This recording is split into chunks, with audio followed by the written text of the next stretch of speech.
জ্ঞানের সঙ্গে যদি না থাকেন, বাংলাদেশে অনেক বাউল বক্তা বের হয়েছে যারা শিরকি গান গায়, বিদআত তো করছেই, অহরহ জাল হাদিস তো বলছেই, অন্য কোনো আলেমদের একটু যদি ছোটখাটো ভুল পায় কেস করার জন্য ওরা থানার দিকে দৌড়ায়।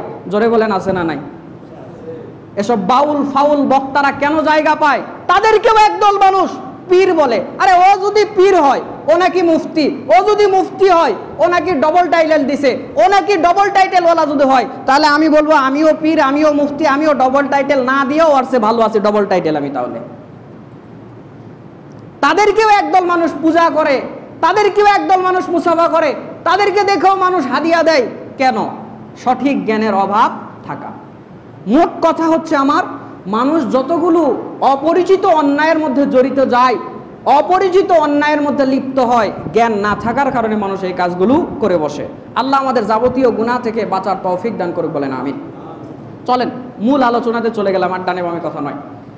আল্লাহ রাব্বুল আলামিন আমাদেরকে, মুসলিম উম্মাহকে বিশেষ একটা ব্যাপারে নসিহা করেছেন। কোরআন এবং হাদিস থেকে আমরা যেটা পাই যে তোমাদেরকে হালাল খেতে হবে, হারামের আশপাশ কোনো মুসলিম যেতে পারবে না। আল্লাহ কোরআনুল কারীমে ঘোষণা করে দিয়েছেন। কোরআনুল কারীম সূরাতুল বাকারা 2 নম্বর সূরা, আয়াত নাম্বার 168, আয়াত নাম্বার 172, আল্লাহ রাব্বুল আলামিন বলছেন, ইয়া আইয়ুহান নাস কুলু মিম্মা ফিল আরদি হালালান তাইয়্যিবা। আল্লাহ বলছে, দুনিয়ার মানুষ তোমরা হালাল এবং পবিত্র বস্তু ভক্ষণ করো। আল্লাহ কোরআনুল কারীমের অপর জায়গাতে বলছে, কোরআনুল কারীম সূরাতুল মুমিনুন 23 নম্বর সূরার 51 নম্বর আয়াতে আল্লাহ রাব্বুল আলামিন দুনিয়ার মানুষদেরকে ডাক দিয়ে বলছে, দুনিয়ার মানুষ শোনো, তোমাদেরকে শুধু হালাল খাওয়ার জন্য আদেশ করছি না।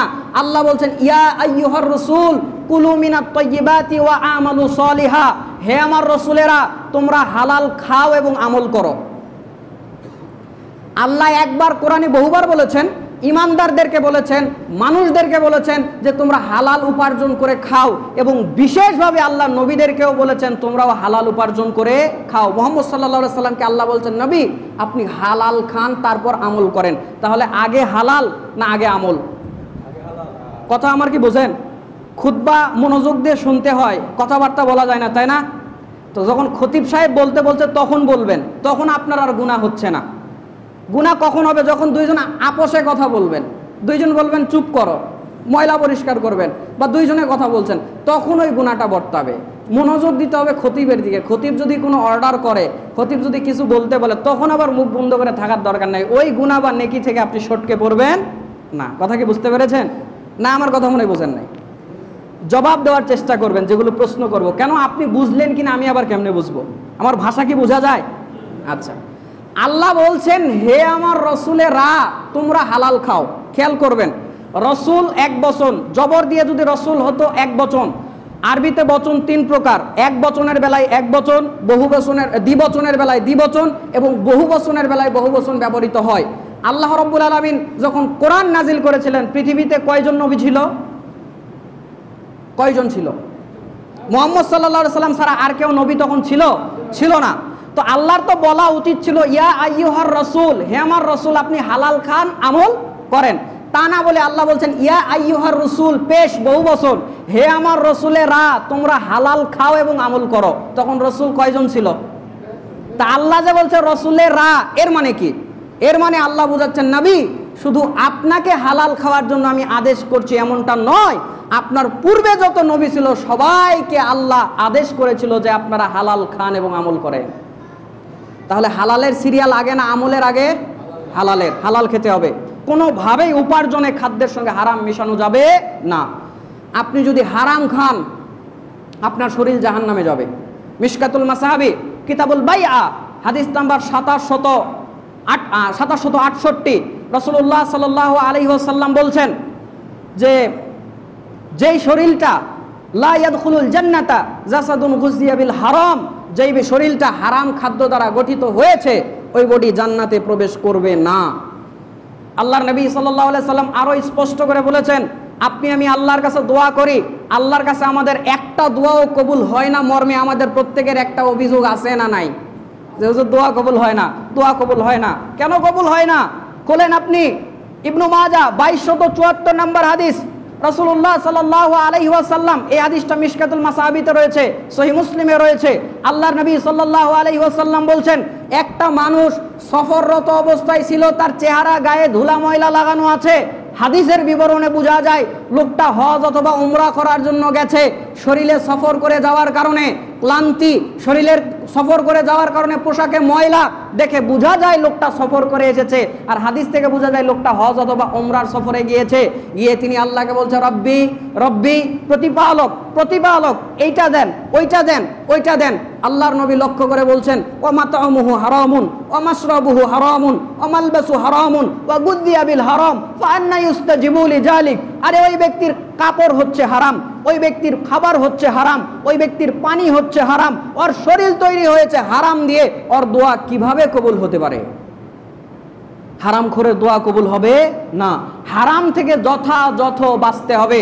সহিহ বুখারী 3561 নম্বর হাদিস, আয়েশা সিদ্দিকা রাদিয়াল্লাহু তাআলা আনহা রাবি, তিনি বর্ণনা করছেন, আবু বকর সিদ্দিক রাদিয়াল্লাহু তাআলা আনহু, আবু বকর সিদ্দিক রাদিয়াল্লাহু তাআলা আনহুকে একদিন তার গোলাম, যিনি আবু বকর সিদ্দিক রাদিয়াল্লাহু তাআলা আনহুর কাছে কৃতদাস ছিলেন, তিনি ছিলেন, তবে আবু বকর সিদ্দিক রাদিয়াল্লাহু তাআলা আনহু তাকে সুযোগ দিয়েছিলেন যে তুমি এই পরিমাণে আমাকে টাকা দিয়ে দিয়ে এত পরিমাণ আমাকে অর্থ দাও, তাহলে তোমাকে আমি মুক্ত করে দেব। লোকটা আবু বকর সিদ্দিক রাদিয়াল্লাহু তাআলা আনহুর কথা মতো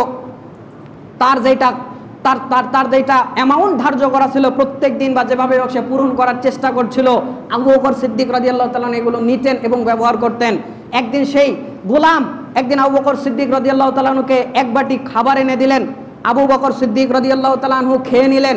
খাওয়ার পর আবু বকর সিদ্দিক রাদিয়াল্লাহু তাআলা আনহু খাওয়ার পর তাকে প্রশ্ন করলেন, ওই গোলাম প্রশ্ন করলেন, আপনি কি খেলেন জানেন?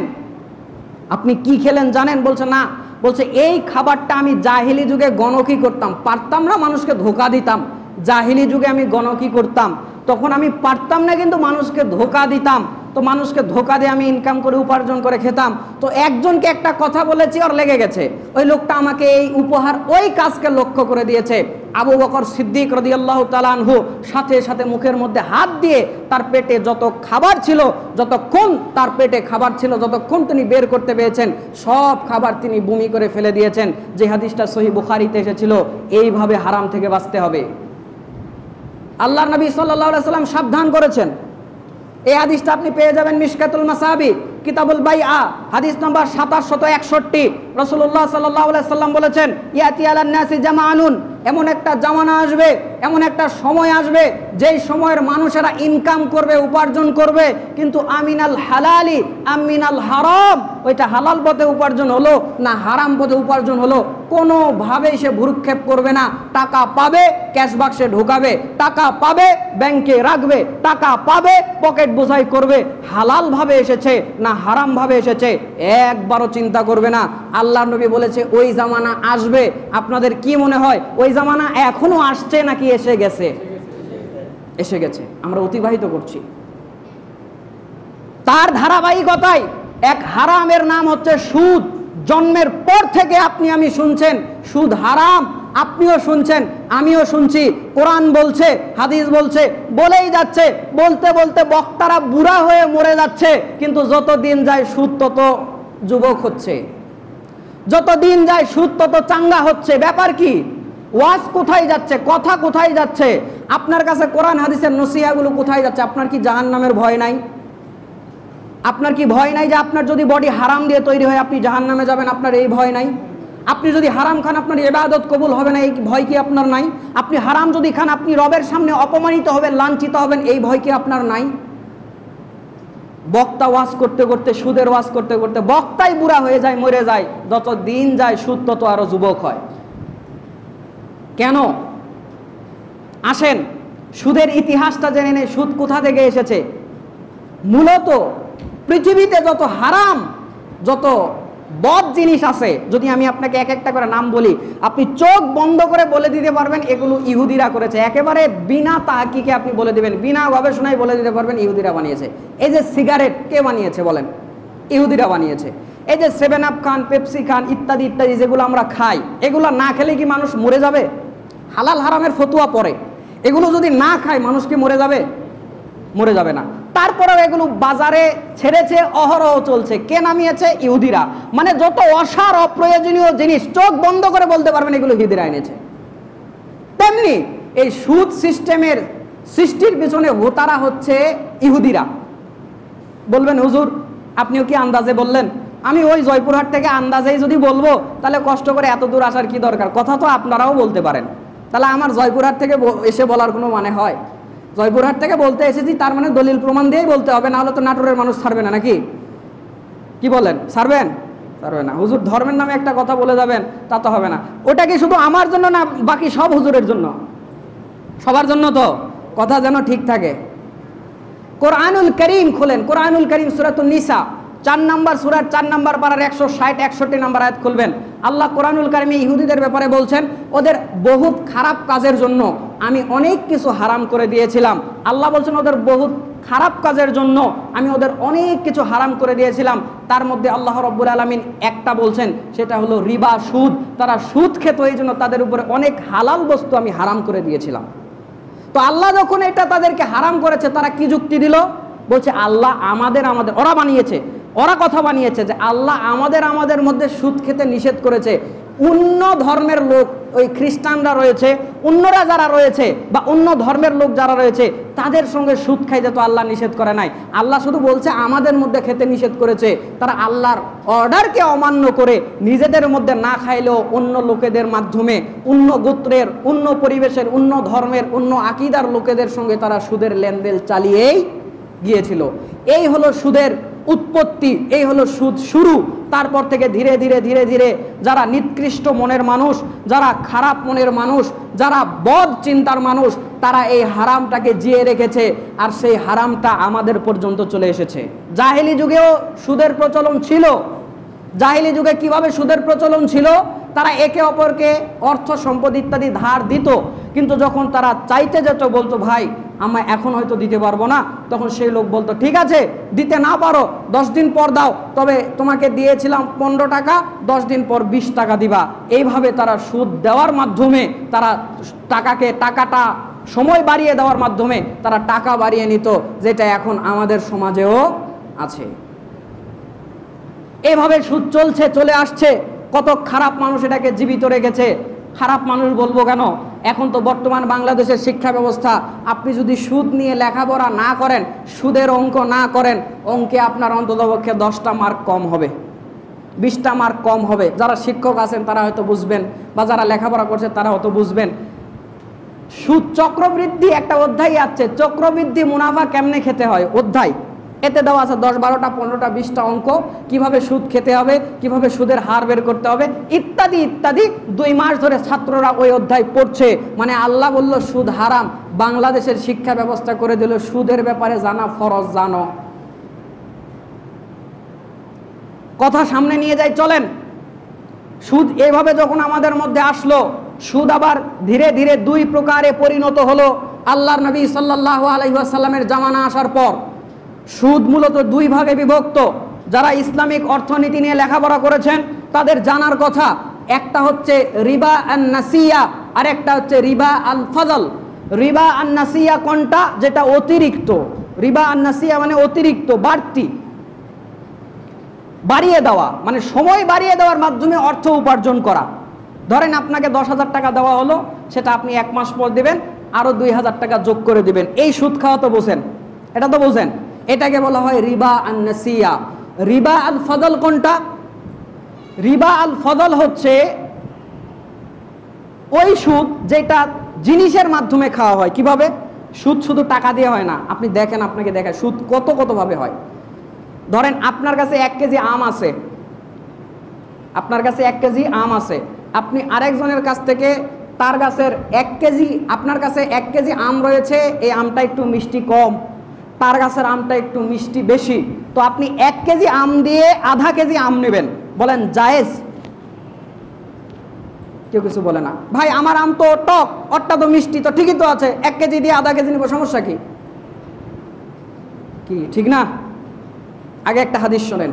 807 নম্বর হাদিস, 829 নম্বর হাদিস, কিতাবুল বাইআ মিসকাতুল মাসাহাবি। রাসূলুল্লাহ সাল্লাল্লাহু আলাইহি ওয়াসাল্লাম বলছেন, যখন তোমরা সমমানের জিনিস নিবা, সোনার বদলে সোনা, রূপার বদলে রূপা, লবণের বদলে লবণ, খেজুরের বিনিময়ে খেজুর, যখন নিবা সামঞ্জস্যতা বজায় রাখবা, কম বেশি করবা না। যদি কেউ এটাতে কম বেশি করে তাহলে তারা সুদের লেনদেনের অন্তর্ভুক্ত। আবার বুঝেন, আপনি 1 কেজি আম নিলেন, আপনার আমটা টক, 1 কেজি আম দিয়ে মিষ্টি আধা কেজি আম নিলেন, জায়েজ? জায়েজ নয়। সুদ খেলেন আপনি, যে 1 কেজি আম আপনি দিয়ে আপনি যে আধা কেজি আমের বিনিময়ে 1 কেজি আম নিলেন, আপনি সুদ খেলেন। আর যে দিল এ সুদ দিল। জিনিস যখন সমান সমান হবে, 1 কেজি আম দিয়ে আপনাকে 1 কেজি আমই নিতে হবে। আপনি হয়তোবা আপনার স্বর্ণের ভরিটা দাম কম বা একটু কালো ইত্যাদি ইত্যাদি, আপনি চকচকে সোনা নিলেন, আপনি 1 ভরি সোনা দিয়ে আপনি হাফ ভরি সোনা নিলেন বা 8 আনা সোনা নিলেন, যেটাকে সহজ ভাষায়, এটা জায়েজ না হারাম? হারাম, সুদ। কথা কি বোঝা যায়? আচ্ছা, তাহলে জায়েজ কখন হবে? 1 কেজি আম দিয়ে আধা কেজি কলা নেওয়া জায়েজ। কথা আমার বুঝছেন? 1 কেজি আম দিয়ে আধা কেজি কলা নেওয়া জায়েজ, আবার আধা কেজি কলা দিয়ে 1 কেজি আম নেওয়া জায়েজ। মানে জিনিস যখন এক হবে তখন উঁচা নিচা করা যাবে, তবে জিনিস যখন ভিন্ন হবে, কলা দিয়ে আম, আম দিয়ে কলা, সোনা দিয়ে রূপা, রূপা দিয়ে সোনা, যখন জিনিসের ক্যাটাগরি ভিন্ন হয়ে যাবে তখন কম বেশি হওয়াতে সুদের গুনাহ বর্তাবে না।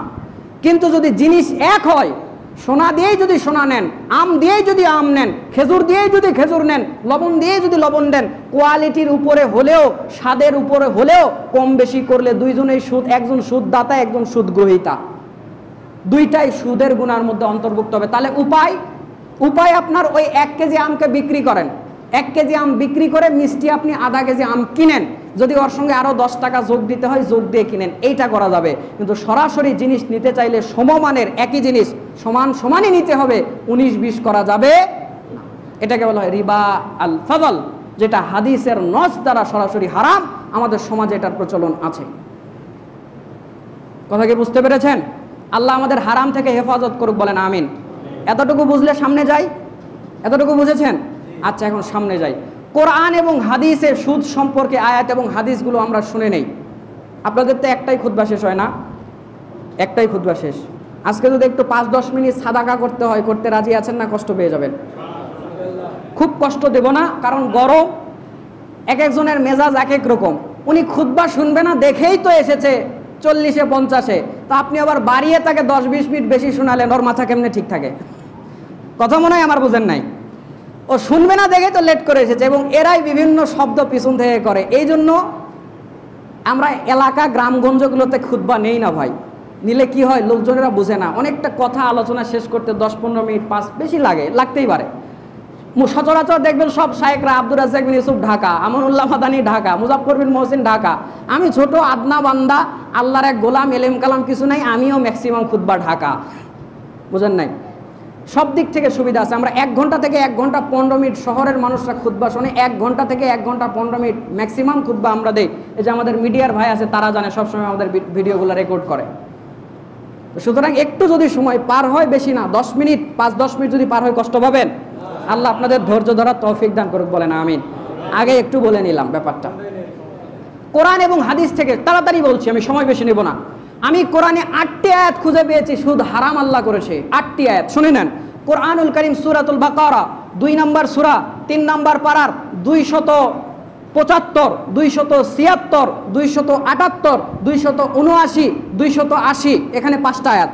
এবং কোরআনুল কারীম সূরাতুল আলে ইমরান 3 নম্বর সূরার 4 নম্বর পারার 130 নম্বর আয়াত, এবং কোরআনুল কারীম সূরাতুর রুম 30 নম্বর সূরার 21 নম্বর পারার 59 নম্বর আয়াত, এবং কোরআনুল কারীম সূরাতুন নিসা 4 নম্বর সূরা 4 নম্বর পারার আয়াত নাম্বার 160, 161। এই কয়টা আয়াত মোটামুটি আমি খুঁজে পেয়েছি কোরআন থেকে, যেগুলো সুদকে হারাম করার ব্যাপারে আল্লাহ নাজিল করেছে।